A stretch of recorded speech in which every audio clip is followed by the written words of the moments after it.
Welcome to Morning Infusion with Dr. V.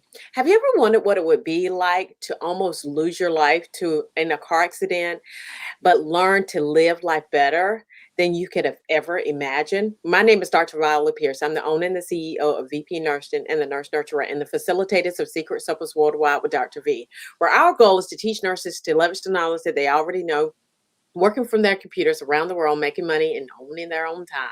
Our goal is to come to you each Monday, Wednesday, and Friday at 7:30 a.m. Eastern Standard Time to give you the fuel to crush your goals and to show up exceptional on a daily basis.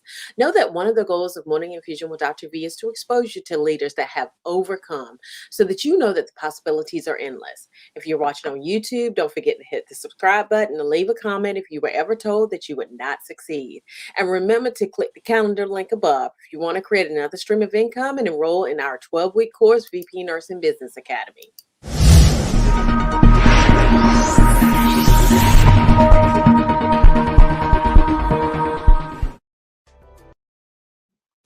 Our special guest today is Latoya McCurdy. So Latoya is a family nurse practitioner who graduated from Nash Community College and began her nursing career in acute care at Duke University Hospital. Latoya returned to school, earning her BSN from Chamberlain College in nursing in 2013 while working in nursing leadership as an RN.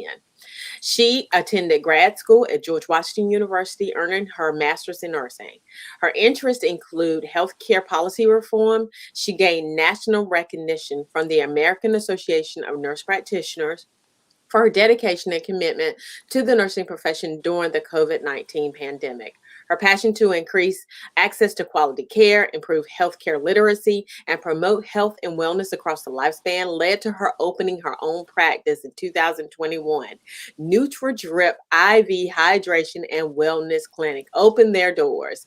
At Nutri Drip, Latoya provides health and wellness services, including IV vitamin hydration to the local communities in Eastern North Carolina and beyond. So thank you, Latoya, Thank you for for having joining. me. Thank you for having me.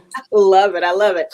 So now your story starts out with you being in a car accident when you were 14. And what Right. happened that resulted in you getting injured, and what were your injuries? So I was actually horse playing with my sister's best friend. She was driving down the street and I was sitting on the hood of her car. Um, and so when she slowed down to let me off the car, I kind of slid off and I fell in front of her car. I don't know if she assumed that she hit me already or what, but she panicked. And in her panicking, she started screaming and she took her foot off of the brake and ran me over. So by the time it was over with, I was on the ground looking at her tail lights. Wow. Yeah. Wow. Now, what were your injuries from that? So I broke my pelvis on both sides. I broke my right femur. I bruised my spleen. I broke some ribs as well. And then, of course, more so superficial injuries. I busted my chin. I knocked my two front teeth out. They came out from the root. And then just, skin abrasions, really bad road rash. Wow. Yeah, Wow. Wow. You are Your purpose is still to be told. I love it. I love it. You that's true. originally said that you wanted to be a doctor. Now, why did Right. you change the trajectory of your professional career? So it was actually my experience in the hospital as a patient. I always said I wanted to be a physician because I wanted, be in healthcare and change lives. And I'm not taking anything away from physicians because, of course, they do. But my experience and when I was in the hospital, it was the nurses and their role that I had more interaction with, that we were able to gain a more personal relationship versus the doctors. And so the impact that they had on my life, I felt that that was exactly what I wanted to do and be able to impact someone else's life as well. I love it. I love it. I love it. Now, tell us one story about how the nurses cared for you that was especially heartwarming. So when I was in pediatric rehab, because I did intensive inpatient pediatric rehab, of course I was 14, so I was older. All the other children were little kids, so I really didn't have anywhere where I fit in.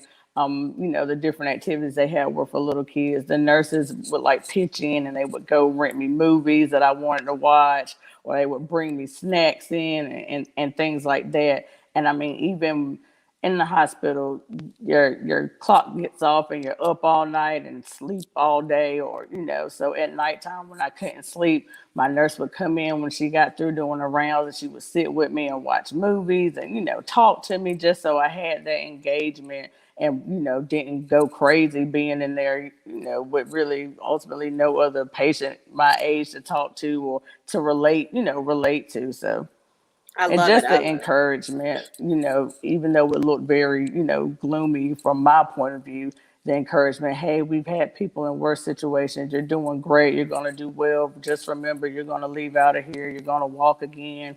Just that encouragement, it goes a long way. And that's important. I remember I had a patient that came in, and the parents were basketball fans.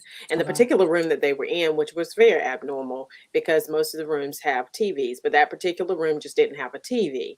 And so we decided that we were going to move him. It was a Duke Carolina game that night. And I know that you're probably a Dookie, and we're going to pray about you. Um, because I'm a Carolina fan, right? Right. And so they came in, and they wanted to watch the game, and their child had to stay in the in the emergency department overnight because they need to be transferred out or whatever. And it was so funny.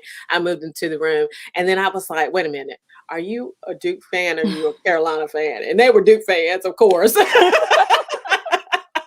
I was like, see. Right. But it was just that interaction, that back and forth banter, that thing that, makes the difference. I remember as well, it was a patient, because it's not just us giving to our patients, it's our patients giving to us. Right. And I remember this lady coming in, and for all intents purposes, her husband should have been admitted. And she came in and she was telling me about a book by Mark Batterson, and it was called the Circle of Prayer. Mhm. And she said, whenever you pray, you have to pray in specifics. And at that time, I'd never really thought about it like that. But, I was going through that time period where I was trying to find, my ideal man, which I done found him. Okay. But I was trying to find my ideal man. And so she said, pray in specifics. And that thing changed my life. I mean, I started praying in specifics, but it was because she came in there and she gave to me as well as I'm giving to her. Right. And Right. that back and forth interaction. So I love that. Now, you had to learn to walk again, and you battled with depression, right? Right. Now, Right. what were some of the techniques that you used to combat depression? So I believe at the time, I don't know if I really knew it was depression, because back then, this was 2003, I believe, the mental health piece wasn't at the forefront as it is now. I just knew I was angry, I was sad, isolated myself. I'm a teenager. It's the summertime. Everyone else is out and about. I'm stuck in the hospital. I think it may have been even worse when I got home. My great grandmother passed away while I was in the hospital.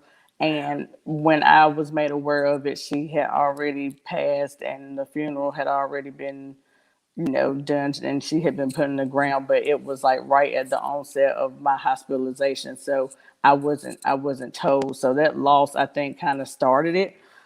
With dealing with that, I think more talking about it, being able to express my feelings, praying to God about it. And by all means, some people believe in a higher power, some people don't. But for me, that's what it was, praying to God, knowing that, okay, if you were able to do this, physically, I see now that I made it out of the hospital, I'm starting to be able to do certain things.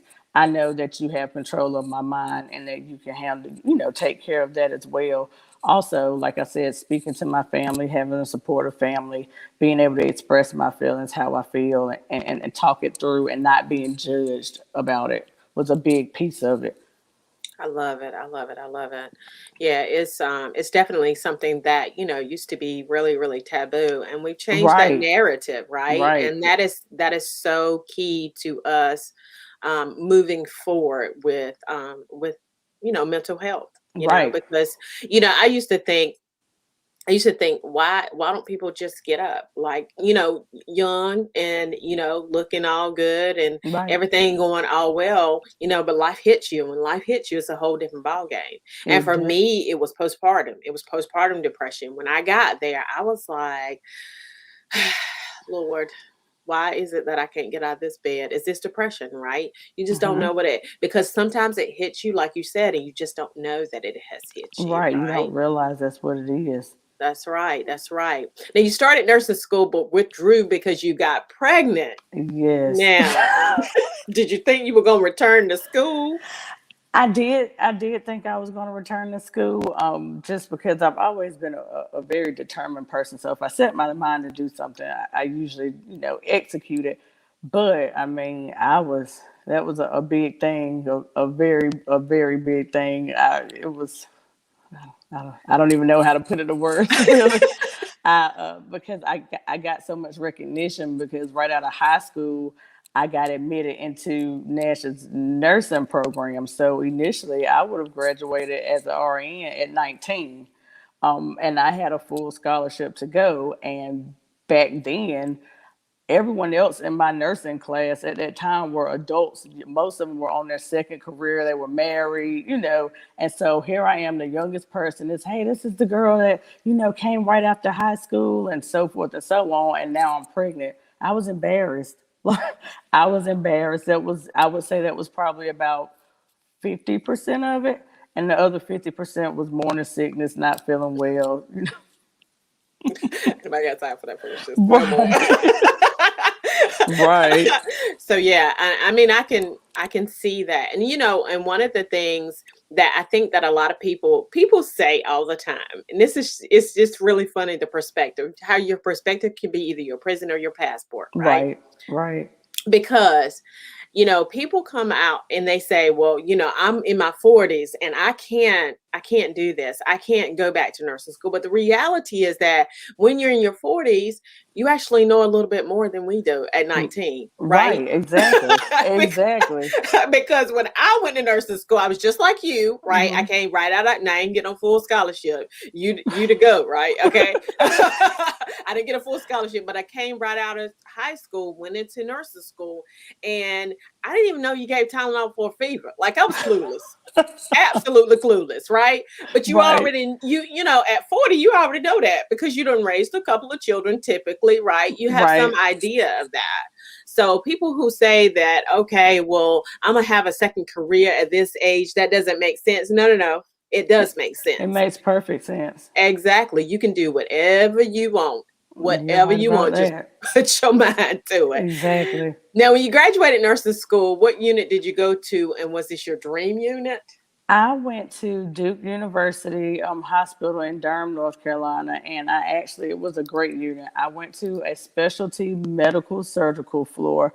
So it was med surge, but for specialty, for a couple of different specialties. So they had GYN oncology, plastics, urology, uh, ear, nose, throat, and I can't remember the fifth one. I can't remember, but it was five different. It was five Specialty. different specialties on that floor. So I learned a lot of valuable information. I met a lot of nice people, and was introduced to a lot of different things. Catching the shuttle bus from my parking lot all the way to the hospital, that was like a 20-minute ordeal. And speaking of Duke and Carolina, I remember the day that I got on the bus, and it was a Duke and Carolina game that day. And so the shuttle bus would take us through the campus to get to the hospital. And I mean, it was like 6 o'clock in the morning. People were like painted blue. It's cold outside. It's like vandalized cars, and not really vandalized, but decorated. And I'm like, what is going on? And I'm like, it was, and then I'm looking at everyone else on the bus and they're all okay. So I'm like, is it just me? But I'm telling you, Duke, they are diehard fans. They eat, live, and I mean, early in the Breathe it. morning. Yes, yes. It's very serious. It's very serious. Very. I learned that quickly. Was I was like, oh my God. I didn't really realize even myself how serious it was. But it's yes, of serious. course, of course, of course. That banter back and forth is really, really good, especially whenever you have somebody to go back and forth with. So now Hmm. you ended up in IV therapy. I did. I Now, why did. did you choose IV therapy? Because you go ahead. So, while I was in grad school, I knew I wanted to practice in Rocky Mount or back in North Carolina. So I actually moved back to North Carolina when I got to my clinical rotation part of my master's program. And so I did some PRN work at Nash. And so just looking for PRN work, I saw IV therapy. So I'm like, that sounds kind of fun. I'm not stuck on the floor. I can, move around and, and gain more skills. And so I applied, I got the position, and I really loved it. I'm like, goodness, if I would have known this even existed, a whole IV team, then I would have probably got into it sooner. So I did that while I was finishing school. And then once I finished school, I dropped my hours a little bit more. Then eventually I kind of transitioned out of that into my NP role at Eastern North Carolina Medical Group. Yeah, I think that whenever you are putting in IVs, I know for a fact that that is one of the things that, that was a passion for me, right? Hmm. And so that's kind of how we met for the first time. Right. Jocelyn said, Lord, the 19-year-old me versus the 50 plus me. And then I love the IV teams. And of course, it's something that, because sometimes it can take a lot to put an IV in a It patient, right? can. I mean, Right. it can be very time consuming. It can be something that, if someone else can take on that task for you, it is key. And especially if you live in a community where you have a whole lot of health disparities, because Hmm. those IVs, I mean, those veins are really hard to get sometimes. Right. And that's one of the things that helped me, was that, I worked in an organization where we didn't have an IV team initially. Hmm. And so then working in an organization where we did have an IV team just changed the game for sure. Now, you decided to open up your own IV hydration business. I I am did. super excited about Thank this. you. Thank you. That's my baby. So now, why did you choose this as a business? So I chose it as a business because I fell in love with IV therapy, cardiovascular access. I just loved it when I did it. Um, and then so I went to California back in, I believe, 2018. And so I saw these IV hydration bars or whatever you would call it, because California is a whole different way of life. Back then, it was more so kind of tailored to the stars and the famous people would get it. And then they started having it as kind of like a hangover IV. That's how it was marketed there. So I kind of looked into it. And then I went to Vegas because while I'm in California, why not go to Vegas, right? And so I went to a festival, a concert in Vegas. Of course, this was before COVID 19 hit. And they same thing. I saw it. So I'm like, okay, well, I like IV therapy. And so as time went by, I just kind of researched it and looked into it more.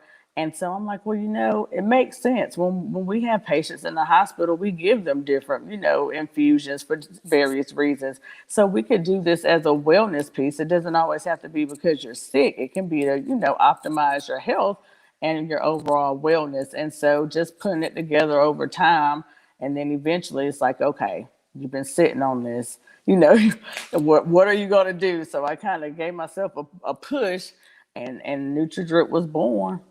I love it. I love it. I love it. And so what do you plan to do with it? Like, how do you plan to expand it, as time goes on? So, as time goes on, I want to incorporate more services. So, right now we're doing IV hydration and wellness. I plan to add on like women's health, men's health as well, and still incorporate the IV hydration piece.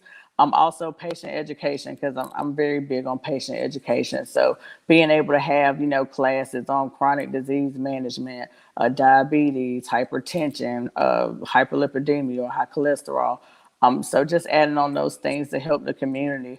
A lot of times, and I see this in primary care all the time, I've had patients that I feel like they open up to me because they feel they can relate to me.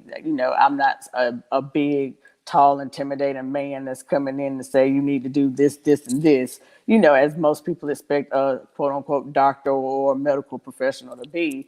I come in, I talk to you, we're on the same level. And we discuss things. And so they open up and we can get a lot accomplished. So just establishing that rapport with patients has a lot to do with compliance from their end. It has a lot to do with positive outcomes in the clinical setting. So promoting that as well is my passion, and I love to see it happen and see patients do better with patient education and be active participants in their care. And I think that is super important because, as you deal with a largely African American and very diverse, really, community, but you have a large portion of African Americans. If you're not an African American, sometimes they don't trust you, right? Right, And so right, you want them to know, like, and trust you in order for them to be participatory in their care. Because right, at the end of the exactly. day, we can't fix in 10 days what has happened over 10 years, right? And really understanding, I can't hear you. Um, there you go.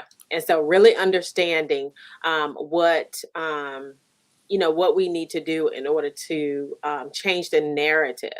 Right. You are it's a game changer. It really is. Thank you. Thank And you. Jocelyn said, in Cali is to revive the drunks. They got to do their movie in the morning. She's so crazy. So funny. So now, what is some advice you would give someone that is looking to go into business first time for themselves? Dedication. Dedication. And it has to be with something that you're passionate about, because honestly, if I was doing anything that I was not passionate about, I probably would have quit by now. Because it takes a lot. Do your research. You always want to try to be as prepared as possible. Don't be afraid to ask questions, of course, but you have to actively, it's not something that you can just say, hey, I'm gonna pay somebody to do this for me, or, because people can tell when about what you're trying to sell or what you're trying to push versus just kind of, being somewhat familiar with it. So the biggest things I would say is dedication. Be dedicated to it. Set your goals, and when you want to accomplish them, make a timeline and try to stick to it. If you don't, it's okay, but at least you know how far off you are from your goals. And then, do your research and make sure that you're well informed. Make sure that you have the right team around you, because you can't do it yourself. You'll need people. So just forming that team and being able to make sure that you still do self-care, because it's a lot of nights I have not slept. A lot of nights that I've stayed up, and I'm like, what, put it away, go to bed. So just being able to balance that time, but it's worth it. That's right. That's right. And the why is the biggest thing, right? Mm-hmm. And a lot of people, and I talk a lot about money, don't get me wrong, because I firmly believe that, generational wealth is something that we all need to embrace, right? Right. But at the same time, money is not going to drive me.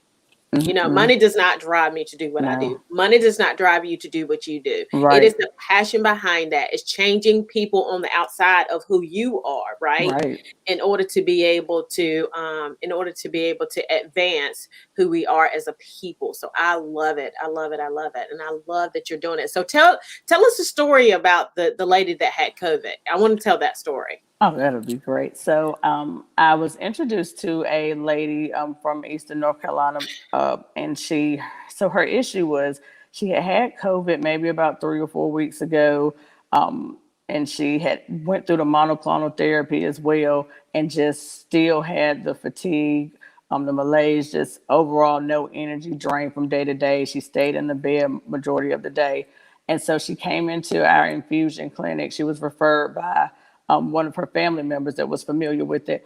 And so we gave her the super immunity infusion that we have. So that has a lot of, antioxidants, a lot of vitamins, minerals to kind of boost her immune system. And so her and her husband came in, which he had tested negative, as had never been diagnosed with it, but he came in with her. And so they were in the IV suite, and I had the little movies going, and we started the infusion. And so she's talking to him, and she's like, I don't know if it's just in my mind, but I feel like I'm feeling better already. Already. So she's like, I'm surprised I'm even able to stay up while I'm getting the infusion. And so then about 10 minutes later, she's laughing, and her husband says, "Wow, babe, I haven't seen you smile in, like 3 weeks." Wow. So wrapping it up afterwards, when she, was through and we got her out and got her ready to discharge, she's like, "Oh, I feel so much better. And thank you so much, because I've just been having a time." And so she's like, "I'm going to tell everybody about it. I feel so much better." And so after that, I'm like, well, that's something we could push. And so I've kind of geared some of my marketing towards that as well. So our patients that have had COVID-19, um, not that, and I always put this out there, it does not cure COVID-19, it does not treat COVID-19, but some of the symptoms that may linger after the infection, like the muscle aches, the soreness, the decreased energy, doing our super immunity infusion can definitely help it. And it's a pretty quick turnaround with feeling better for that. So she was very grateful, and I was appreciative to be able to help her. I love it. I love it. I love it. I love it when we find those surprise things that happen, Right, right? right, exactly. So now where can the audience find you? So I am on LinkedIn at Latoya McCurdy. I'm on Facebook at Latoya Danielle. You can see NutriDrip Hydration on Facebook, and on Instagram at NutriDrip Hydration. I love it. I love it. I love it. I'm super excited about the fact that you have that in this community because it is well needed. It is It something is. that we do need. It is something that has helped many, many, many people. So, Yes. if you are fatigued, tired, she can tell you. So, what the people like? Who is your ideal people who need to come to you? Tell us about who they are. So your day-to-day worker, anyone that's health conscious, anyone that's wanting to improve their overall health. But our biggest things that we get are people who have decreased energy. So they're tired, they're lacking the energy to get up and go. Our athletes, so whether you're a personal trainer or a college athlete, or anyone that's athletic, those as well. We have different athletic program for those patients that are looking to kind of boost their vitality, recover from workouts, that muscle soreness after working out, and our weight loss people. So we have a lot of people that are out trying to lose weight, get mobile, and so we have weight loss infusions and treatments as well. I love it. I love it. Sweet. We're gonna work it out. We're gonna work it out. Thank you, thank you, thank you for showing up this Thank you morning. for having me. I appreciate it. We have. I've been trying to get up with you for a minute now, but then I saw that nutrition. Nutri. What is it? NutriDrip. NutriDrip, yes, See, ma'am. I get it wrong. Okay, NutriDrip. When I saw that, I was like, this is the time. This is the right moment right Well, I appreciate it. Thank here. you so much. So my name is Dr. Viola Pierce. I'm the owner and the CEO of VP Nursing and the Nurse Nurturer and the facilitators of Secret Suppers Worldwide with Dr. V, where our goal is to teach nurses to leverage the knowledge that they already know working from their computers around the world, making money and owning their own time. Our goal is to come to you each Monday, Wednesday, and Friday at 7:30 a.m. Eastern Standard Time to give you the fuel to crush your goals and to show up exceptional on a daily basis. Know that one of the goals of Morning Infusion with Dr. V is to expose you to leaders such as Latoya that have overcome so that you know that the possibilities are endless. If you are watching on YouTube, don't forget to hit the subscribe button and leave a comment if you were ever told you would not succeed. And remember to click the calendar link above if you want to create another stream of income and enroll in our 12-week course, VP Nursing Business Academy. You guys have a phenomenal rest of your day. Thank you.